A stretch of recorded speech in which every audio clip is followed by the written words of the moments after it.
Bonjour à vous, merci de nous rejoindre, c'est notre capsule du matin. Alors ce qui est bizarre, c'est que j'ai une chaîne de télévision qui s'appelle BLM TV, vous pouvez vous connecter, vous abonner sur YouTube, sur Facebook, allez sur la page BLM TV. Et je travaille avec une équipe. Quand tu leur dis, tu veux faire un éditorial, une capsule de 2-3 minutes, ça nous prend une journée de travail. Ils se plaignent toujours. Il manque la lumière. Dès que tu achètes la lumière, les micros, dès que tu mets les micros, on a oublié les piles. Dès que tu mets les piles, il n'y a pas le câble. Dès qu'il n'y a pas le câble, il y a toujours un blocage. Alors qu'avec le téléphone et juste une bonne position, on a des images. Vous voyez, la vie, les gens ne se rendent pas compte, mais la vie est aujourd'hui sur les réseaux sociaux. Et beaucoup de gens au Cameroun me demandent, oui, mais on capte ta télévision comment? Est-ce que tu es déjà sur le câble? C'est-à-dire que les Africains ont encore cette pensée moyenâgeuse. Il faut s'arrimer, la vie c'est des vents. Quand on dit aujourd'hui, c'est les réseaux sociaux qui dictent, c'est les réseaux sociaux. Toutes les chaînes, CNN, BFM, TV5, TF1, tout le monde est sur Facebook. On regarde ailleurs, mais à la minute d'après, ils viennent sur les réseaux sociaux. Mais au Cameroun, on te demande toujours, est-ce que ta télévision est déjà sur le câble? Donc tu vas enlever 15 millions pour jeter, alors que c'est l'investissement que tu mets directement dans tes moyens de production. Vous voyez? Donc, on a encore ce retard à l'allumage. Les gens n'acceptent pas vite le changement. Alors qu'on a une population très jeune, dynamique, qui devait être à l'affût. Mais la société est tellement lourde que les gens viennent toujours te demander, est-ce que tu n'es pas... Il faut vous arrimer, les gars. Ce que le troupeau déteste le plus, ce sont ceux qui pensent différemment. Vous le savez, ça. Ce n'est pas tant l'opinion elle-même que l'audace de penser par soi-même ce qu'ils ne peuvent pas faire. C'est-à-dire les gens, le troupeau n'aime pas les gens qui se démarquent dans la société. Et je ne crois même plus facilement au développement de l'Afrique. Je ne suis pas pessimiste, je suis réaliste. Je ne suis même pas optimiste, je ne suis pas pessimiste, je suis réaliste. Donc, quand on est réaliste, on voit les choses avec une froideur. Quand on est réaliste, on voit les choses avec une froideur. Parce que pour qu'on arrive au développement, pour que l'Afrique un jour se développe, vraiment qu'on accède à un stade supérieur, pas le Moyen-Âge, là, il faut tuer beaucoup de choses en nous. Et ça, l'Africain n'est pas prêt à faire des sacrifices. J'ai fait un direct où j'expliquais qu'on ne peut pas en même temps dire et se dédire. On ne peut pas dire on lutte contre l'importation et puis dans son groupe encourager des gens dans son groupe qui importent des choses qui sont nocives. Des choses nocives à la vie. C'est-à-dire, je m'explique.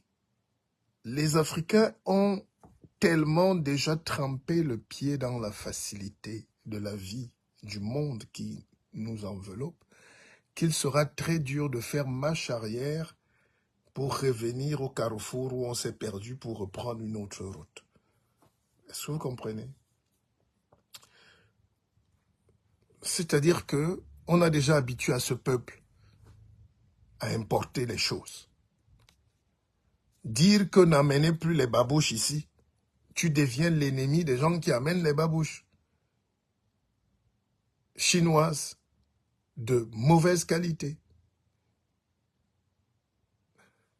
Tu n'es pas leur ennemi, mais le simple fait de le dire, tu t'attaques à leurs privilèges. C'est-à-dire en Afrique, on préfère ces privilèges et que le peuple crève. Alors que pour s'industrialiser, il y a une part de souffrance qu'il faut traverser.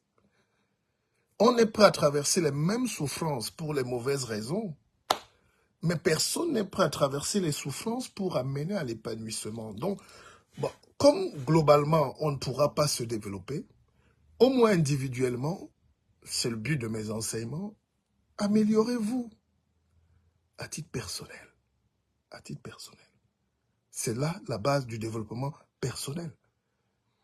Là où le groupe, là où le troupeau dérange, là où la masse embête, là où la foule se défoule, là où le groupe se dégroupe, vous faites un effort de tirer votre épingle du jeu, finalement, en améliorant vos rapports avec vos enfants, l'environnement, votre vie, les connaissances. Il faut se cultiver, il faut travailler. Les gens ont travaillé, les gens travaillent. Et Bolondeye Moussima, c'est le travail qui est la chance. La chance n'existe pas. Le hasard n'existe pas. Hein?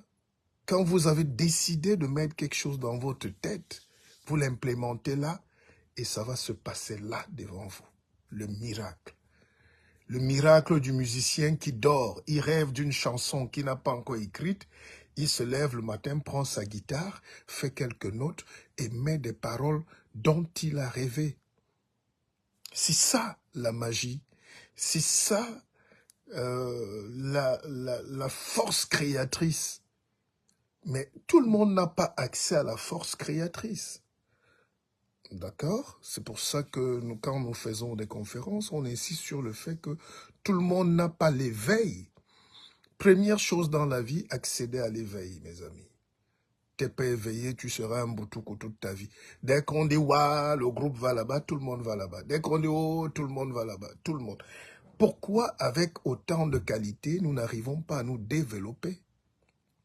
Pourquoi nous n'arrivons pas à changer, à quitter la misère? L'argent est partout présent, mais les gens ne le voient pas. L'intelligence est là. Aujourd'hui, avec ce monde ouvert, vous voyez comment c'est très facile de créer son destin. Il faut le créer, le destin. Et je le dis à mes petits frères en Afrique, je le dis aux gens, je le dis même à Paris, je le dis partout où je passe, créez votre réalité. Alors, si votre réalité, c'est la pauvreté, si votre réalité, c'est la misère, si votre réalité, c'est le tribalisme, vous allez avoir une vie de tribaliste, une vie de misère, de misérabiliste, une vie de pauvreté. Et quand quelqu'un est pauvre, il lui arrive tout. Et quand quelqu'un est pauvre, il croit en tout. Les buveurs de vin, on accuse ceux qui ont réussi. La preuve aujourd'hui en Afrique, il n'est pas très bien vu de réussir. Même dans vos familles. Quand vous réussissez, attention, vous n'êtes pas l'ami.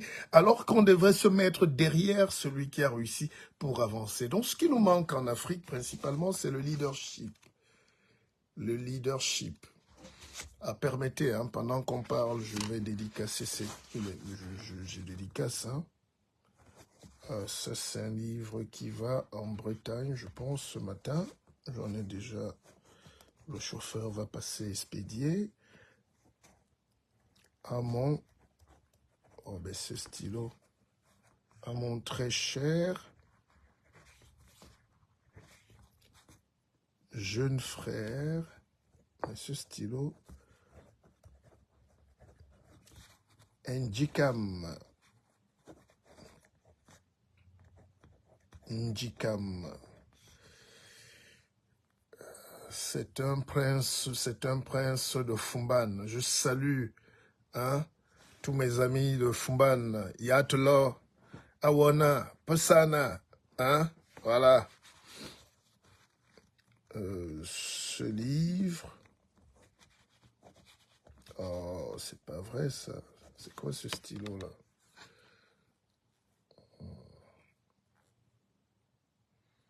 Pourtant, c'est un stylo quand même des hôtels Barrières. Hein? Ce livre est une force de l'écorce. Mais c'est terrible ce livre. Oh, j'arrive pas à bien déguiser. Bon, ok, c'est pas grave. Mon Leti Nchenge. Donc, voilà, le livre part tout à l'heure. Il y a un deuxième qui va... Ça, c'est l'Allemagne, ça. Ok. Donc, nous poussons la réflexion. Wen Goudi Bitogo. Bon, salut à vous. Donc, je disais que, en réalité, la pauvreté n'existe pas. Et la pauvreté est un état d'esprit. La misère n'existe pas. La misère, c'est l'aboutissement de la pauvreté. Donc, c'est un cycle. Alors, la première règle pour tuer ces pestes de la vie que sont la pauvreté et la misère, c'est qu'il faut déjà refuser d'accepter. Moi, je suis né, enfin, je reviens souvent sur mon petit parcours de vie. À 9 ans, je perds ma mère, orphelin à 9 ans, et j'entre au collège à 9 ans. Et c'est la catastrophe. Nous sommes abandonnés avec mes frères et sœurs dans notre village. On n'a pas d'issue, on ne sait même pas par où commencer. D'accord? Bismarck von Bismarck, mon fiston, ça va. Donc, je suis abandonné dans ce village-là, en Sahel, à Dehane. Il y a de la richesse partout autour de nous, mais on nous a exclus. Et mon père me prend, il me dit, fiston, la seule manière de t'en sortir, c'est de ne pas être intéressé par les boutiques, les trucs que les autres font. Concentre-toi, bosse comme un malade. Je faisais 4 km à pied, on m'a dit 5 km à pied le matin, 5 km à pied le soir, pour aller à l'école primaire. Et quand on rentrait, on n'avait même pas le droit de rester parfois avec les autres, on était exclus. Je ne sais pas ce qu'on a fait, je ne sais pas ce que mon père avait fait, mais mon père a toujours su nous protéger et il nous a inculqué des valeurs. Et c'est ce que vous devez apprendre à vos enfants aujourd'hui. Il faut travailler. Il faut aller la provoquer, la chance. Comme je l'ai dit, la chance vient du mot arabe, hasard. Le hasard qui veut dire la proportion de lancer les dés. Donc quand vous lancez le dé, la probabilité que vous ayez le plus grand chiffre, dont le 6, c'est 1 sur 6, mais il faut déjà le lancer. C'est comme quand vous jouez au loto. Les gens peuvent se demander pourquoi on joue au loto. Mais il faut jouer au loto si vous voulez. J'encourage pas les jeux. Mais si vous voulez gagner au loto, il faut jouer. Si vous restez chez vous, vous ne jouez pas. Même si vous avez la chance, à quel moment vous saurez que vous avez la chance?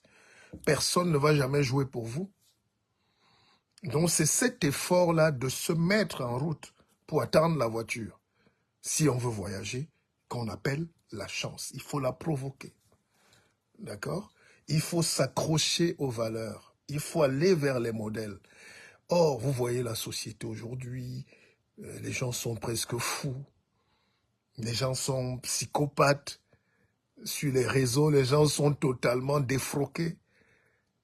Ils voulaient réussir à tout prix, mais ils croyaient que ça va se passer de manière virtuelle derrière un écran.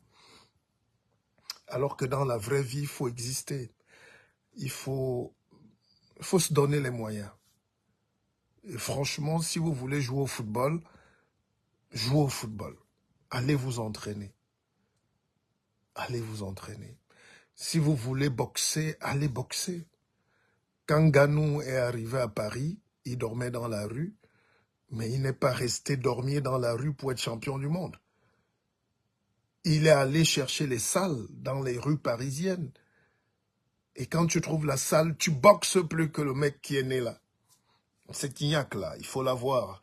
C'est un peu ça mon message ce matin. Je viens vous dire, allez, hurry up, levez-vous, levez-vous. Levez-vous, parce que quand je regarde l'état d'avachissement de la société aujourd'hui, Et aujourd'hui, il n'y a plus de morale. Quelqu'un vient vous dire une chose et son contraire. Tout le monde veut vendre quelque chose, tout le monde veut escroquer, tout le monde veut se faire passer pour ce qu'il n'est pas. Tout le monde... euh, aujourd'hui, vous voyez, tout est difficile parce que la qualité disparaît. Je vous prends par exemple le cas de... On ne va pas citer les noms parce que voilà, je comprends qu'on soit épidermique. Mais vous avez quelqu'un, une jeune chanteuse qui sort un morceau d'une vulgarité pas possible, et puis quelqu'un qui est un grand musicien là-bas veut la recadrer, ça crée la guerre. Dans un pays normal, on ne discute même pas de la morale. Est-ce que vous comprenez? Les Africains, sous prétexte de la démocratie ou de la liberté des réseaux sociaux, ou je ne sais pas, veulent débattre de tout. Tu es en train de voler, on te dit ne vole pas, c'est pas bien. Tu dis alors, les autres qui volent souvent. Non, c'est l'acte moral qu'on condamne. Après, évidemment, le monde n'est pas moral. Les États-Unis se sont construits,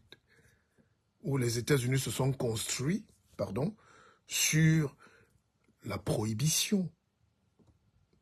Dans les années 30, qu'est-ce qui a développé les États-Unis? C'est l'alcool, c'est la drogue, c'est le tabac. Donc, c'est tout ce qui est interdit.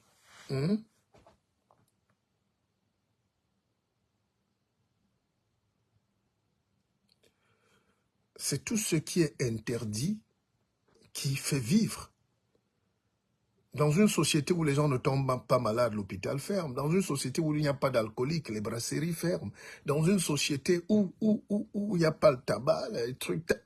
Donc, finalement, il faut laisser les gens vivre. Il faut laisser, mais vous, qui avez le temps, essayez de... Alors,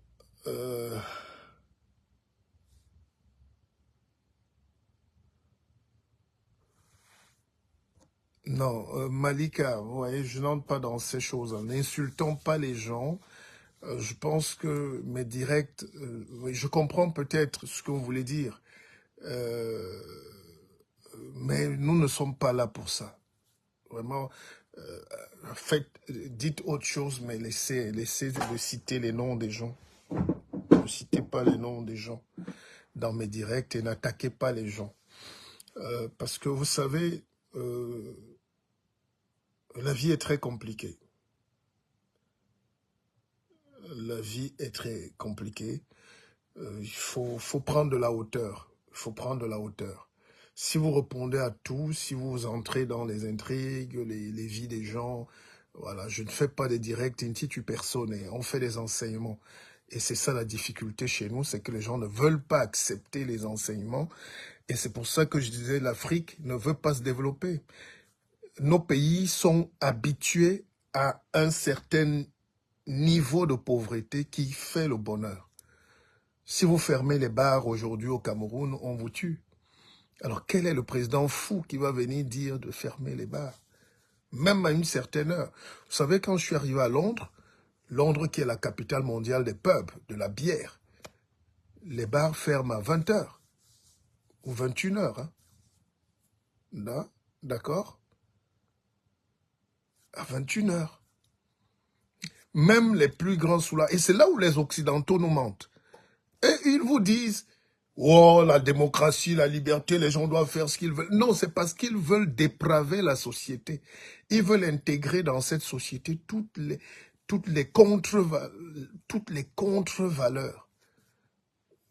Tout ce que eux ils font, même épouser les animaux, il faut que ça soit normal. Ils vont vous pousser à valider ça au nom de la liberté, au nom de la démocratie. Au nom de... Mais et finalement, cette démocratie, cette liberté, vous voyez, sur nos pays, c'est une catastrophe. Parce que tout doit être contrôlé dans la vie. On doit contrôler la pensée des gens. On doit amener les gens à grandir, à l'éveil, à la qualité de vie. Or, quand vous laissez les gens se battre eux-mêmes, ils se débrouillent avec tout ce qu'ils ont. Et mon rôle n'est pas ici de faire un débat sur ce qui est bon ou pas. Mais il faut que chacun sache pour lui-même ce qui peut être meilleur pour lui. C'est pour ça que On donne des conseils, on essaye d'enseigner. Les gens n'aiment pas ça, mais c'est la vie qui est comme ça. Si vous voulez grandir, trouvez des modèles. Quels sont vos modèles aujourd'hui dans les sociétés? Quels sont vos modèles dans la vie? Moi, je vous ai dit, mon modèle, c'était mon père. Il m'a enseigné le sourire. Mon père m'a enseigné la relativité. C'est-à-dire, les autres peuvent avoir un repas qui a 1 million de homards, et puis toi, tu es content de ton manioc. D'ailleurs, on fuyait une partie de la famille où étaient concentrés tous les biens chez nous. Mon père nous faisait rentrer au village, chez nous, 4 kilomètres à pied. Et quand on passait, parfois il te portait sur le cou, ou parfois il te racontait des belles histoires, il te faisait rêver, et on arrivait, on cueillait une noix de coco, on mettait le manioc pour animaux, vous savez, le manioc qu'on n'a pas planté là, le manioc qui pousse seul, et mon père vous faisait croire que boire l'eau de coco, c'est la meilleure aventure du monde. Donc, il faut se contenter d'être soi-même. Pourquoi les gens souffrent aujourd'hui? Pourquoi les gens tombent dans cette course à l'enrichissement? Parce que c'est la vie qui trompe. Vous ne serez jamais plus riche que ce qu'il faut. D'accord? Si vous accélérez trop la voiture, vous faites un accident. Donc, il faut apprendre à aller step by step, à monter un business, à concevoir qu'on peut échouer, à accepter et à avancer. Moi, quand j'ai monté l'usine au pays, la raffinerie d'huile, tout le monde après me faisait le procès. Oui, mais tu n'as pas encore mis les camions. Oui, tu n'as pas encore mis... Oui, je dis, mais une seule personne ne peut pas tout faire. On va doucement, doucement, d'accord? Mais les gens, les pauvres n'attendent pas. Le malheur de la pauvreté, c'est qu'on n'attend pas. Comme on est pressé, puisqu'on prend la vie comme une course, il faut se rattraper. Vous savez, quand vous allez dans une soirée où vous avez très faim, vous pouvez rentrer malade parce que dès qu'on ouvre le buffet, vous voulez manger tout. Vous vous empiffrez. Et c'est ce qui arrive. On affame les gens et puis sur les réseaux sociaux. Vous voyez, par exemple, les effets de la monétisation, c'est que tous les matins, tu es obligé de danser. Pour atteindre tes 1000 vues, tu es obligé de te déshabiller. Quand tu ne peux pas te déshabiller, tu insultes tout le monde. Parce que tu veux manger. Et après, on dit, ah, il est surmené. Tout le monde voit qu'il est déjà malade. Parce que c'est une course à la haine, à l'excitation, à la dopamine. Allez, vas-y, dis plus de méchanceté, tu seras vu, on va liker, on va partager. Mais qui vous a dit qu'on vous aime sur les réseaux sociaux? Qui vous a dit que la vie est un cadeau comme ça où les gens... Non, on attend. On attend de voir ta chute. Vous savez, dans l'Empire romain, il y avait évidemment la scène où on mettait les gladiateurs pour se battre. Les gens payaient pour venir voir les gens mourir. Donc on prenait des costauds, on les jetait dans l'arène et ils s'entretuaient. Plus tu tuais, plus le peuple criait ton nom. Et quand on te tuait aussi, on criait ton nom. Donc c'est la même chose, rien n'a changé, le monde ne bouge pas. On prend toujours les mêmes acteurs pour détendre, mais pour servir de chair à canon. C'est vrai en politique. Ne vous faites pas manipuler. Je ne suis pas l'ami de ces gens parce que parfois je vous le dis, cela c'est l'homme politique qui parle. Si je vous dis en société, faites attention aux contre-valeurs. Ah, les gens vont dire, oh oui, mais écoutez, un noble... Si je vous dis en économie, faites attention. Quelqu'un ne peut pas dire qu'il sait comment te rendre riche. Quand même. Attendez, si moi je sais comment avoir 1 milliard, pourquoi je vais venir vous le dire? Sauf si c'est vous mes clients. Ou si c'est vous que je vais utiliser. Et ça saute à l'œil. C'est pour ça que quand les gens font leurs vidéos, ils sont très nerveux, ils sont agressifs. C'est comme dans les religions, on vous martèle le cerveau, on te fait peur. Parce que leur business, c'est la peur. Hein? C'est pour ça que je parlais d'une théologie cataphatique. Il faut aussi parler calmement aux gens, il faut leur donner espoir, leur dire tout est possible. Il faut dire aux gens que la vie n'est pas une course effrénée vers les possessions. C'est la dépossession qui rend parfois grand. Il faut aller calmement. Une chose est sûre, si on a mis ton paquet de millions en route, tu vas le ramasser. Si on a mis ton paquet de bonheur de mari en route, ne va même pas te casser. Quand vous lisez les histoires des grands, il leur est arrivé des choses incroyables. Si vous voulez un mari, ne faites aucun effort. Hein, vraiment, maquillez-vous si vous voulez, soyez belle, mais n'allez pas vous battre. Même les agences matrimoniales où tu payes, parfois tu tombes sur un pervers, pédéraste, violeur qui vient t'acheter comme une marchandise et t'amène en Allemagne. Tu deviens son outil sexuel. Donc, la vie aujourd'hui, c'est la conscience. Il faut être réveillé. Il faut ne pas tomber dans les pièges de tout ce qui est bling-bling, là. D'accord? Les vrais gens savent. Les vrais gens hument. Les vrais gens détectent. On ne trompe pas les vrais gens. Quand tu es vrai, quand tu apprends à te connaître, on ne te trompe pas. Or, l'Afrique est née du viol, de la tromperie, de la fourberie. Et quand les colons sont partis, nos rois, nos gens qui sont là ont transformé les mêmes méthodes des colons pour le même peuple et ça continue aujourd'hui. La tromperie, la fourberie, c'est-à-dire c'est le politicien le plus menteur, le plus démagogue, le plus mesquin, le plus pilleur, le plus bandit que les gens vont aduler. Les gens vont aduler ce qui est mauvais pour eux. Et les experts, nous les experts, ont le temps même d'alerter, vous êtes les ennemis. Vous vous faites trop d'ennemis. C'est pour ça qu'à un âge, on se dit, bon, on laisse les gens, on va voir. Puisqu'on ne peut pas changer le monde. Moi, je ne peux pas changer le monde. Je suis convaincu, on ne peut pas. Ce n'est pas un livre comme ça un livre ne peut rien faire pour vous. Rien. Personne ne peut rien faire pour vous quand vous êtes déjà né en réalité. C'est d'abord vous-même. Vous cherchez à vous créer. Vous cherchez à grandir. Vous cherchez à lutter contre même votre famille. Parce que, pas que la famille soit mauvaise, mais c'est dans les familles qu'il y a les plus grands laboratoires des crimes.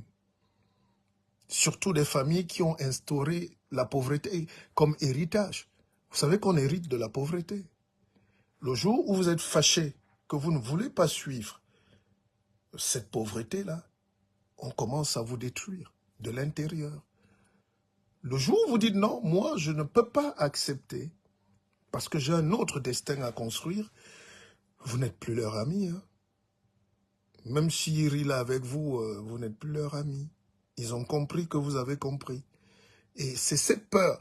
Parfois même une mère et son fils ne sont pas en conflit parce que, ou bien une mère et son père, ou comme vous voulez, mais c'est que les parents ils mettent leurs échecs sur vous. Ils mettent leur peur sur vous. C'est pour ça que moi, avec mes enfants, je leur ai toujours dit, c'est vous mes parents. Allez-y le plus loin possible. Ne vous faites pas de limites. Et parce que mon père me l'a dit, j'ai grandi dans un environnement, comme vous tous d'ailleurs, où rien n'était possible. Je vous rappelle par exemple une petite anecdote, je le dis tout le temps, en 90, et Rigobert Song, le coach actuel est là pour le confirmer, du Cameroun, nous avions été sélectionnés dans l'équipe cadette j'avais 15 ans, hein, dans l'équipe cadette du Cameroun. C'était les sélections, c'était à Douala. Et je vous avais déjà raconté l'histoire avant, mais je ne savais pas que Rigobert Song était là. Vous savez quoi? On n'a pas pris Rigobert Song pendant ce casting. On a pris les meilleurs joueurs du Cameroun, on ne l'a pas pris. Et quand ne te prenait pas, tu allais dormir. Enfin, tu rentrais le même soir. Donc, vous libérez au fur et à mesure, parce qu'on était au moins 3000. tout le Cameroun. On a fait venir les sélections de tout le Cameroun pour prendre l'équipe nationale du Cameroun. Et c'est la première fois. C'est cette génération qui nous a amenés à la Coupe du Monde. Je vais dire 94, 2018, non 94, oui, pardon, attendez, oui, 1994 et 1998. C'est cette génération. Alors, moi qui vous parle, j'avais été pris parmi les 5 premiers joueurs au Cameroun. Le football, c'était au stade à quoi? C'est-à-dire, il n'y avait pas le temps. On fait des équipes, on vous enfile, vous enfilez vos équipements là, on vous met au stade, les coachs sont là pour noter. Je pense qu'ils sont encore vivants. Il y avait M. Leb, Sadi, enfin, ils étaient un certain nombre de coachs là. Donc, j'ai fait 2-3 touchés de balle. On m'a dit numéro 10. Toi, numéro 10. Vous voyez? Et, mais après, vous ne m'avez jamais plus vu au football. Parce que c'était des conflits familiaux. Les gens, c'était un crime. On m'a empêché de jouer au football. Je ne regrette pas. C'était peut-être pas mon destin. Mais j'aurais aussi pu refuser d'accepter ça. Parce que celui qui m'empêchait de jouer au foot ne voulait pas mon bonheur. Il ne voulait pas que je brille. On peut avoir des mauvais parents. On peut avoir des gens qui nous combattent. Les plus grands combats ne viennent pas des étrangers. L'étranger ne te connaît pas. La preuve, dans ce direct, celui qui va facilement... C'est pas possible qu'un Mauricien vienne insulter ici. C'est pas possible. Ce n'est même pas possible qu'un Ivoirien vienne me dénigrer là. S'il y a quelqu'un qui ose, c'est qu'il va se sentir proche de moi. C'est quelqu'un qui va revoir à travers moi ses échecs. Donc un frère, un cousin, un ami. Ils partageront jamais vos succès, mais ils voudront votre aide. La famille en Afrique est criminogène. La famille en Europe aussi, ou au Canada ou partout. Mais les Occidentaux ont atteint un certain degré d'honnêteté pour dire, toi, on peut avoir le même sang, mais on va couper les ponts. Pour ma santé mentale, pour mon épanouissement, on doit couper les ponts. Je n'encourage pas ça. Moi, je suis quelqu'un du dialogue. On est en train de faire une réflexion. On est en train de faire des causeries. C'est-à-dire que, éducatives même. Et à un certain âge, donc aujourd'hui, quand on a le recul, on veut juste être heureux. Voilà. Hein, Paul Pat, on n'est même pas obligé. Ne forcez même plus les gens à partager, parce que à force de faire ça, c'est comme si on suppliait. On ne peut pas supplier quand on donne du savoir et de l'espoir ou des enseignements aux gens. Et ça vous montre aussi l'état d'esprit de la société. D'accord? Vous prenez ce même direct, vous le mettez aux États-Unis où les gens payent des centaines de millions d'euros par an pour se développer. C'est la terre du développement personnel. Les gens qui font le même métier que nous, on les appelle même pas influenceurs, c'est des patrons. Ils ont des jets privés pour aller faire des conférences, de conférence en conférence. Nous, on est tellement encore pauvres que pour avoir 2000 vues ici, il faut parler de ce que vous aimez. Il faut parler des gens. Il faut parler du sexe. Il faut chanter le sexe. Il faut chanter la misère. Bref, la pauvreté est un bon commerce en Afrique. Et ce n'est pas parce que vous avez des vues qu'on va rattacher ça au succès. Plus vous êtes dans la misère, plus vous avez un public large. Peut-être l'intelligence, c'est d'aller trouver ce public large en se faisant passer pour un misérable, en venant vous raconter des choses pour avoir des vues et pour vendre peut-être mes perruques. Comme je n'ai pas mes perruques à vendre, je vends du savoir. La vie est comme ça. La porte du paradis est toujours étroite. Tout le monde n'a pas accès à la grandeur. Or, servons-nous des réseaux sociaux pour aider les gens. C'est une université ici. On peut danser là-bas, on peut boire ici, on peut fumer, on peut vendre, mais allez aussi de temps en temps essayer d'écouter ce qui change nos vies. On est maître, c'est un maître qui vous parle ce matin. Et un maître, c'est un exemple pour lui-même et pour les autres. C'est pour ça qu'on m'appelle Mouleti, Ntienge, Mouleti, Mouleri, Maleti. Un maître doit être un exemple. Un maître n'est pas dans les trafics de toutes sortes. Un maître essaie de faire le moins de mal possible. Un maître est beau. Là-dedans. Là-dedans. Et même là comme ça. Un maître est propre. Pourquoi il y a eu des saints avant et il n'y a plus de saints aujourd'hui?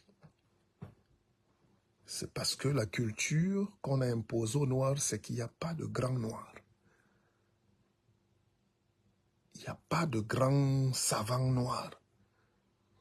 Le Noir lui-même est convaincu qu'il ne doit pas avoir de savants noirs. Il ne doit pas avoir de grands footballeurs noirs. Pourtant, la réalité est là. Tous les grands footballeurs sont noirs. Mais on vous a empêché de croire. Mais quand on dit que quelqu'un... vous êtes prêt à accepter que l'autre est un génie. Les autres sont des grands. Les autres sont... Mais vous refusez dans vos propres vies, dans vos propres familles, dans vos propres espaces, d'accepter que ce frère est grand. Ce frère est patron. Ce frère est un modèle. Ce frère est notre guide. Et je ne parle pas de moi. Trouvez donc autour de vous des gens qui sont des guides. Pourquoi nos familles disparaissent? Parce qu'il n'y a plus de gens qui portent des leaders. Pourquoi nos pays disparaissent? Parce qu'à la place des vrais leaders, on nous fabrique toujours un petit pantin là avec ses petits pieds. On va toujours bricoler un truc qui vient là avec son tribalisme. On va toujours venir là avec un discours excitant mais qui va à la guerre civile. On va toujours prendre des gens qui n'ont pas de vision. Le talent n'est pas au rendez-vous en Afrique. Vous savez, pour que l'équipe de Côte d'Ivoire soit celle que vous voyez là aujourd'hui, c'est un entraîneur français, Jean-Marc Guillou. Ils avaient des bons joueurs, hein. Alain Guamene était là avant, les Youssouf Fofana, les Ben Badi. Mais c'est un petit entraîneur, belge ou français même, hein. Il s'appelait Guillou, non? Qui allait en Côte d'Ivoire et il a commencé à prendre une génération de joueurs qui a accouché tous ces gars que vous voyez là, Runa Dindane, les Ezeto, c'est-à-dire il a fabriqué au moins 100 génies en moins de 5 ans. Le noir, l'Africain, n'aime pas ça. Et c'est pour ça que développer un pays est très compliqué. Atteindre le développement. Ne voyez pas l'Europe là, hein? Ne les voyez pas vieux, ils marchent au gros penché là dans les campagnes. Mais leur pays a atteint la pensée sophistiquée.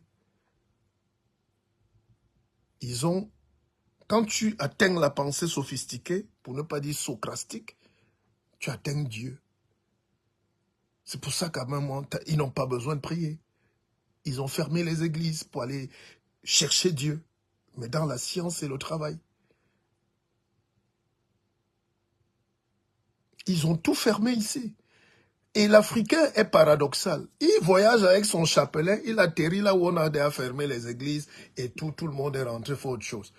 Mais comment tu peux donc fuir? Tu demandes à Dieu de t'envoyer au paradis, mais tu viens plutôt en Europe chez des gens qui ne croient plus en rien de ce que toi tu crois. On te dit donc laisse ça pour te concentrer, suivre le chemin qu'ils ont pris pour être forts, le même chemin que les Chinois, les Asiatiques ont pris. Tu dis non, nous on veut prier. J'ai les ennemis de ma foi. Ouais, mon œil, quoi. Donc, on est ennemi de ta foi. Toi, t'es pauvre. Le gars qui vient te parler lui-même est pauvre. Tu sens bien que tout ce qu'il veut, c'est vous soutirer de l'argent. Et c'est vous qui parlez de foi.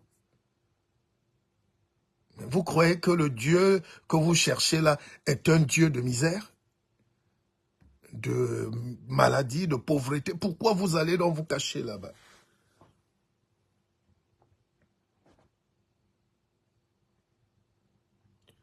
Mais pourquoi vous allez vous cacher? Pourquoi vous venez en Europe avec vos croyances du Moyen-Âge?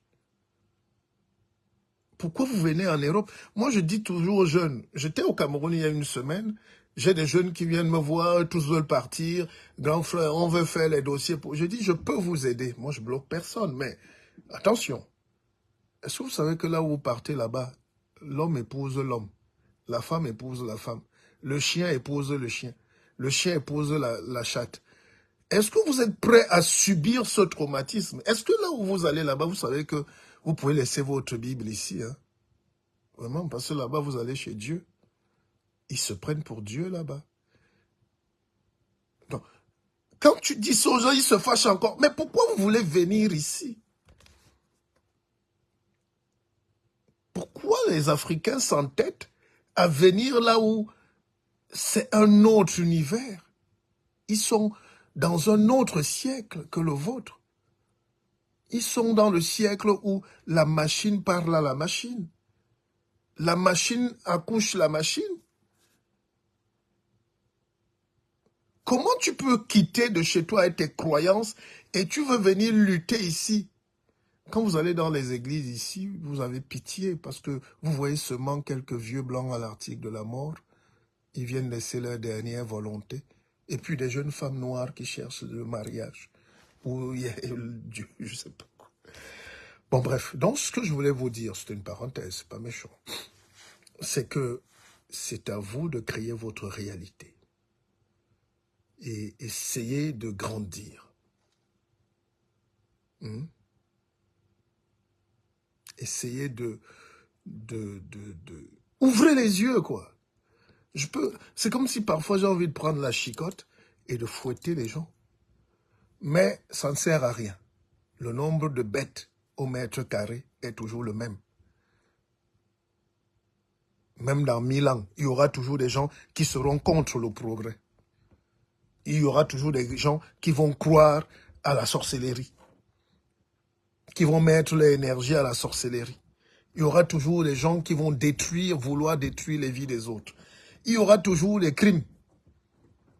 Chaque jour à la télé, vous voyez, il y a toujours quelqu'un. Pendant qu'on parle, il y a quelqu'un. On dit le crime n'est pas bon. Mais quelqu'un va se lever, on va l'arrêter, il va tuer. Le lendemain, l'autre vient aussi faire un autre crime. Donc, le monde entier ne change pas. C'est vous qui devez changer. Devenez des meilleures versions. Soyez des gens sans prétention, mais des gens qui évitent les pièges. Vous avez remarqué que quand vous évitez les pièges, vous êtes l'ennemi des gens qui veulent vous voir tomber dans leurs pièges. Même en politique, il faut du bétail, hein? Il faut du sang. Il faut que les gens payent. Je parle surtout de chez nous, là. On se comprend. Vous voulez être la prochaine victime, le prochain bétail, parce que la vie continue toujours. Le but de la vie, c'est de monter dans le train et d'aller le plus loin possible jusqu'à la gare. Ne vous arrêtez pas. Oh, ta gare peut être ici à Mesondo ou à Ezeka.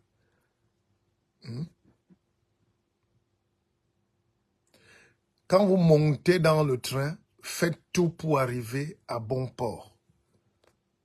En évitant les pièges. Chaque jour est un piège.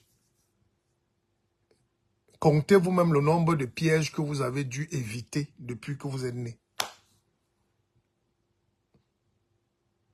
Et là, vous dites donc merci vraiment à Dieu. Mais vous pouvez aussi faire que les pièges ne vous arrivent plus à vous. Il y a des gens, leur vie est une succession de malheurs. Parce qu'ils sont dans la borne négative de la vie. Mais une vie n'est pas finie. Une vie est une construction. Ce que j'étais hier, je ne peux pas l'être aujourd'hui. Le monsieur qui vous parlait il y a 4 ans n'est pas le même aujourd'hui, ça se voit. Même la barbe est en train de changer. Mais si la tête aussi n'évolue pas, vous allez vous rendre compte que ce monsieur, ça ne tient pas et vous allez fuir. Or, je sais que l'intelligence chaque jour doit augmenter. Vous savez, là, je viens de finir un livre. Voici ce que j'ai écrit l'année passée. Voici ce que je viens d'écrire. Et là, j'ai commencé ce matin même, un autre ouvrage qui doit être fini. Si je suis bien encadré, si on me fait la bonne nourriture, ce livre finit avant le 31 décembre. Donc le 1er janvier, j'ai un livre. Donc j'aide la production. Je dois proposer. Ça ne sert à rien, vous allez dire, parce que quand c'est pas votre culture, quand les gens n'aiment pas ce que tu fais, ils vont dire que ça sert à rien. Mais ceux qui savent, dans un pays normal, on respecte ceux qui créent.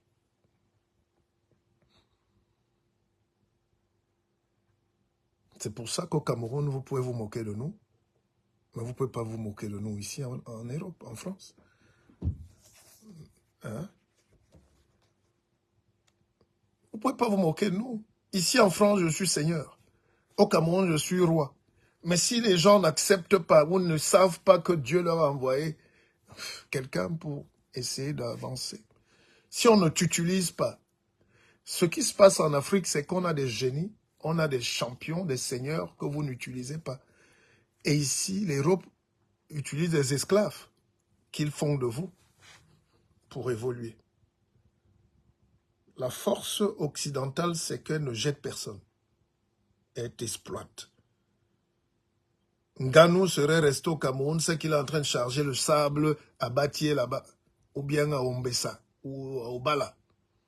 Les camions de sable dans la Sanaga. C'est son métier. C'est la France qui lui dit non, t'es pas fait pour ça. C'est pour ça que quand on a la chance d'arriver dans des grands pays, on découvre parfois sa voie. Vous voyez quelqu'un au Cameroun, il était danseur, il arrive ici, il découvre qu'il est architecte. Ou l'inverse. Vous voyez toujours quelqu'un qui était très comme dernier de sa famille, comme un bon...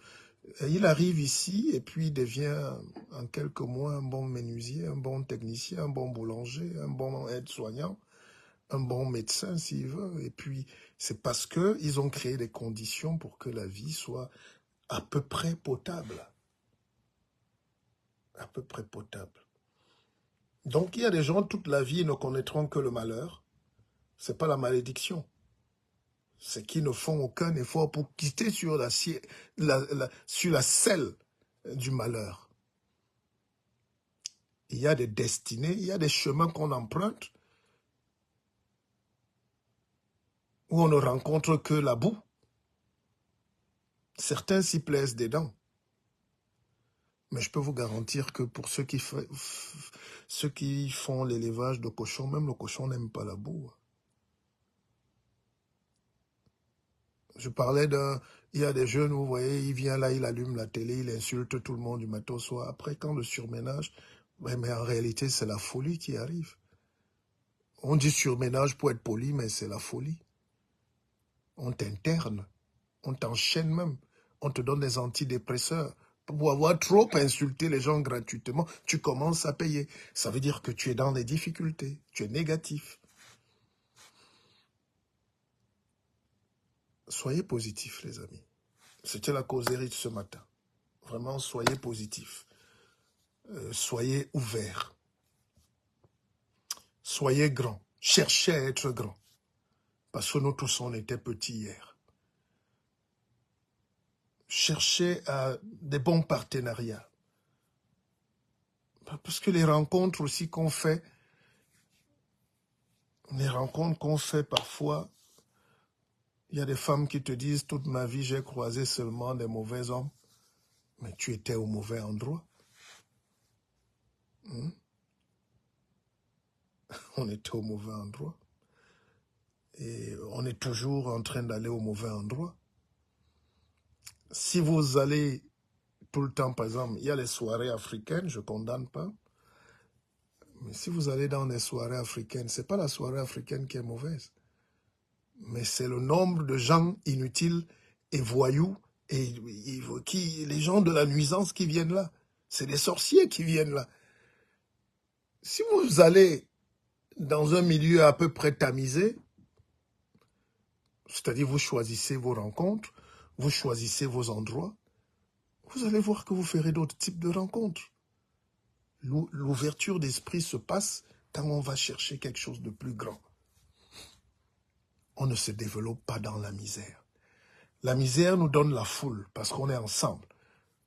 Remarquez quand vous venez d'arriver, vous avez tous les amis qui viennent aussi d'arriver.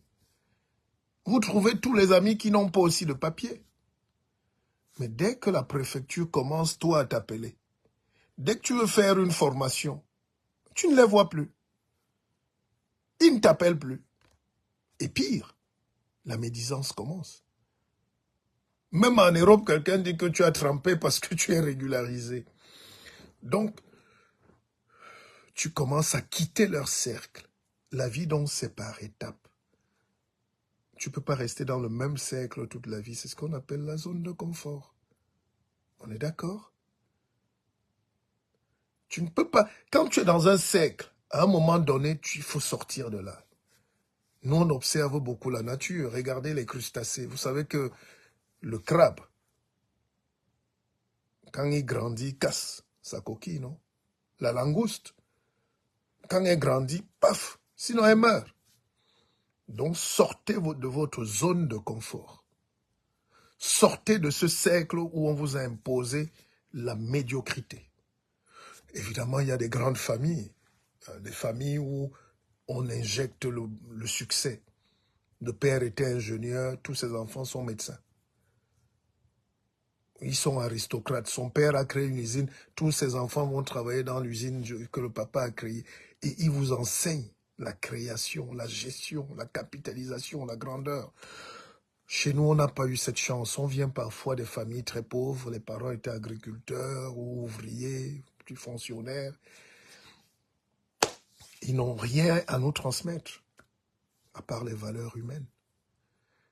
Et même les valeurs humaines deviennent des valeurs limitantes. Allez dire à votre père que vous voulez faire un concours de HEC à Paris. Il va dire, oh, mon fils, vraiment, parce qu'il ne connaît pas ça. Il n'a pas connu ça. Donc, soyez le premier de votre famille à accéder à la liberté, à la grandeur. Soyez le premier aristocrate de votre famille. Les familles ne naissent pas aristocratiques ou aristocrates.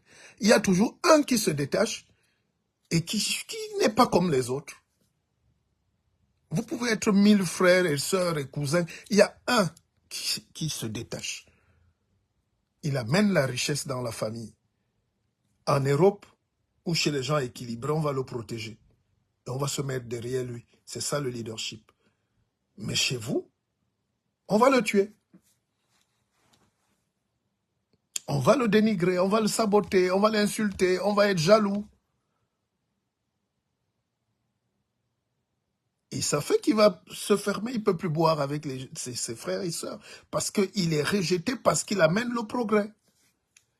Soyez le premier de votre famille à être aristocrate. Vous créez l'aristocratie, ça ne naît pas du ciel, ça se crée.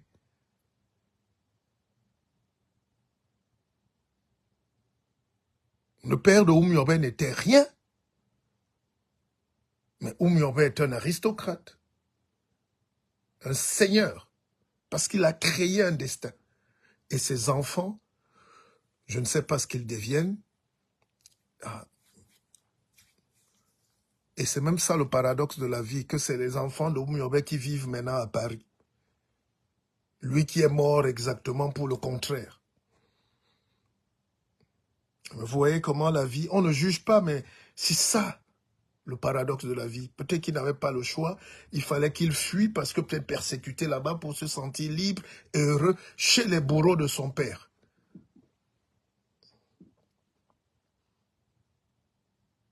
C'est ça aussi le destin. Nous n'avons pas de vie facile.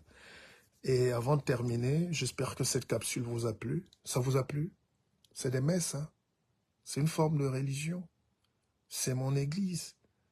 Est-ce que vous acceptez? Vous avez aimé? Que chacun mette au moins un mot, mettez au moins un commentaire de ce que vous avez retenu et puis on se quitte. Est-ce que vous avez déjà aimé? Parce que parfois on parle avec le mur. Vous avez aimé ou pas? Mais je ne vois rien. Voilà. Oui, c'est un plaisir pour moi. Oui, exprimez-vous, lâchez-vous. Mais vous ne pouvez pas suivre un enseignement d'une heure comme ça, et puis on vous demande ce que vous pensez, et personne ne répond plus. Non, quand même. Ah, qu'est-ce que vous pensez? Est-ce que vous êtes content? Chacun écrit, oui, je suis d'accord avec ça, j'ai aimé. Peut-être pas trop. Je voulais qu'on parle de ça. Et le guide, aide-nous. Et puis écrivez-moi une box pour ceux qui peuvent. Tout le monde n'a pas le temps d'acheter un livre ou l'argent. Allez taper sur Amazon, vous voyez comment le livre, que c'est le blanc lui-même qui fixe le prix. Parce qu'on lit ce qu'il y a dans un livre. Il y a les livres de 2 euros. Et puis il y a des livres où on dit non, non, non, non, ça c'est la pensée profonde. Ça. Ils fixent le prix. D'accord? Ils mettent à 35. Parce que c'est pas nous. Et puis quand vous venez, que je mette ma signature, je mets aussi le prix de mon timbre. Allez, soyez le premier aristocrate de votre famille. Voilà une leçon par exemple. Oui, oui, oui. Aujourd'hui, on nous reproche des choses. On te dit, oh, il est... Mais si vous devenez aristocrate, vous n'allez plus dire que l'autre est vantard. Puisque vous-même, vous allez intégrer les codes de l'aristocratie. Fuyez l'esclavage. Mais fuyez la pauvreté. On n'a pas collé ça sur votre peau. Même le racisme disparaît quand tu es aristocrate. Même ici en Europe, quand un noir connaît, quand il est un roi, on reconnaît. On peut être jaloux. Il y a la jalousie partout, blanc, noir, jaune, tout. Mais quand tu es au-dessus, eux-mêmes, ils respectent. Et on te donne le poste. Je parle d'une dame qui est en train de devenir, qui est la meilleure infirmière de France. Elle arrive, elle va travailler. Elle trouve les gens plus petits pour être gentils. Enfin, elle est au-dessus du lot. Et on lui propose d'être directement la directrice. La femme médecin, la femme infirmière, meilleure infirmière de France, est noire. Et on lui propose un poste de directrice. Parce qu'elle est très largement au-dessus. Elle a été bien formée, mais elle a des connaissances aussi de sa grand-mère, de son grand-père, qui étaient des grands soigneurs. En Afrique, elle a hérité des choses, du génie. Et aujourd'hui, elle est une grande directrice. C'est une fierté, non? Allez, bon, il est 10 heures. Il est temps d'aller faire des vraies affaires.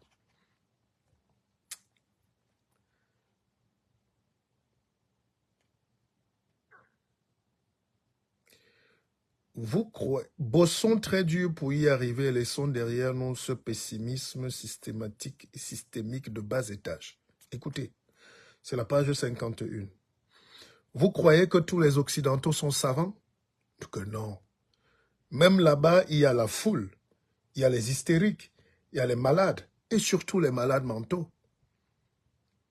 Mais il leur faut juste 5% de génie pour driver, donc conduire leur pays. Et dans cette crème de la crème, on recrute parfois beaucoup de fils de sang mêlés. C'est une vérité. C'est une lapalissade et je vous le dis en face. Même les médiocres sont ici. Mais chez nous, on prend un plaisir fou à détruire nos 5% que Dieu nous a donnés gracieusement. Mon frère, si tu échappes à ta propre famille, le village ne te loupera point. Même en ville, si tu veux. Fuis même en ville. Traverse l'océan. Nous, on apprête déjà tes arachides du Daï. Là. Et là, voilà vos best-sellers. Hein? Allez, à tout à l'heure.